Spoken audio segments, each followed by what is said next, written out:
तो राष्ट्रपति तीनों सेनाओं का प्रमुख होता है, इसलिए जब तक राष्ट्रपति आदेश नहीं देगा युद्ध नहीं हो सकता है। याद रखियो, कितनों भी करना है, फाइनली डिसीजन युद्ध का कौन देगा? राष्ट्रपति। सारा डिसीजन हो जाएगा, प्रधानमंत्री, रक्षा मंत्री सब ले लेंगे, फाइनल साइन किसके पास जाएगा? राष्ट्रपति। अब फोन उठाएंगे राष्ट्रपति, किसको बोलेंगे? CDS, it's my order to attack on China, full fledged war. उसके बाद इतना ऑर्डर मिलने दीजिए, उसके बाद समझ में आएगा क्या होता है।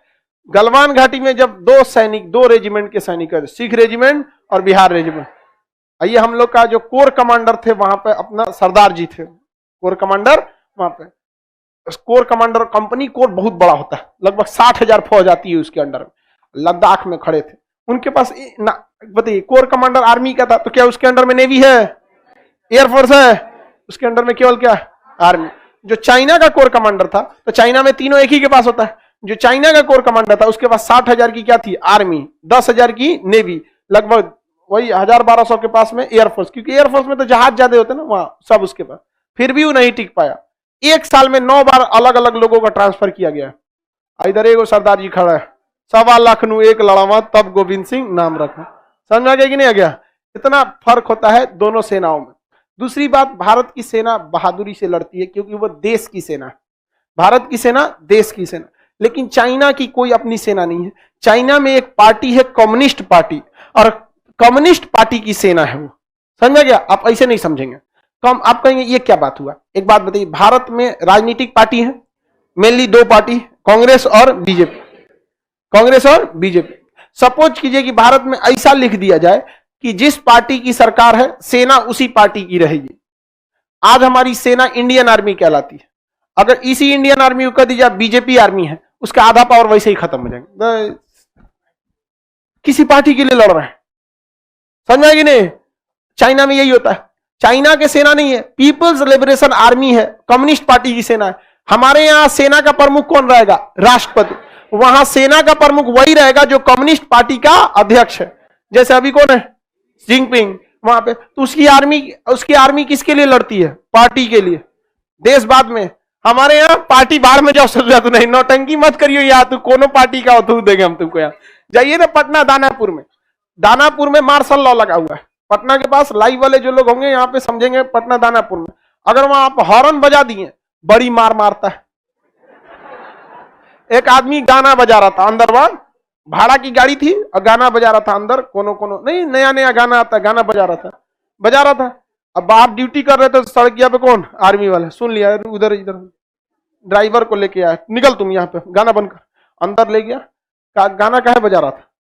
कह रहा है कि मालिक हम तो भाड़ा पे गाड़ी चलाते हैं, बारात वाला बुक किया है सब, यही कहा से तो बजा दी। बोला के ला कौन था? उसको लाया। ड्राइवर से कहा कि सुन सुन सुन, इसको एक तमाचा मार। कहा कि हम कैसे मारेंगे, इकरा से तो हम पैसा लिए हैं। तो ड्राइवर को एक तमाचा मारा है, नहीं मारेगा तो अब ड्राइवर उसको रख दिया एक तमाचा 50। कहा फिर बोलेगा गाना बजाने के लिए? कहा ना साहब, कहेगा अब तुम एक तमाचा ड्राइवर को मार। एक तमाचा किसको मारता है? ड्राइवर। अब फिर अपने एक तमाचा देके भेजा। कहा तुमको नहीं समझ में आता है, कंटोनमेंट एरिया है, सेना का है, जाओ लोग। इतना होशियार था, पीटबो किया तो अंदर ले आके। गाड़ी में महिला उहिला बैठी थी सब वहां पे, फैमिली वगैरह, तो अपनी फैमिली के आगे किसी को पीट देंगे, बेइज्जती होगा ना। चला गया वहां पे, पूछे लोग कि क्या बोला है, तो समझा के भेज दिया है।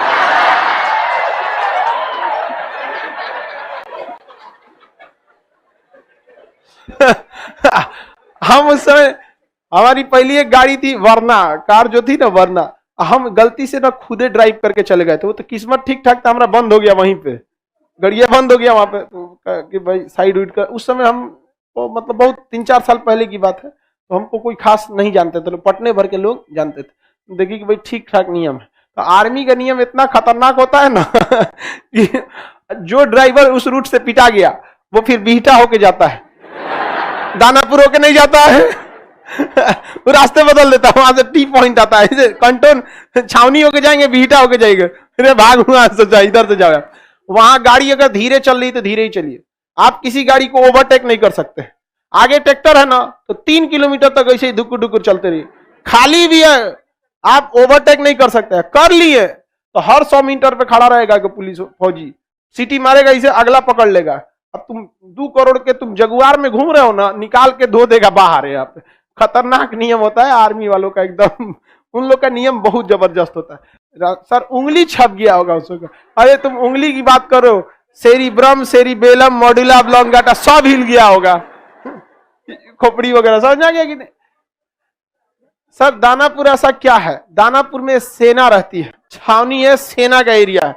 तो जहां आपको पढ़ा चुके हैं मूल अधिकार में, सैन्य क्षेत्र में किसका शासन चलेंगे, सेना का ही कानून चलता है। अगर सेना की न्यायालय ने किसी को सजा सुना दिया है तो उस सजा को कौन माफ कर सकते हैं, राष्ट्र, क्योंकि सीनियर इज ऑलवेज करेक्ट।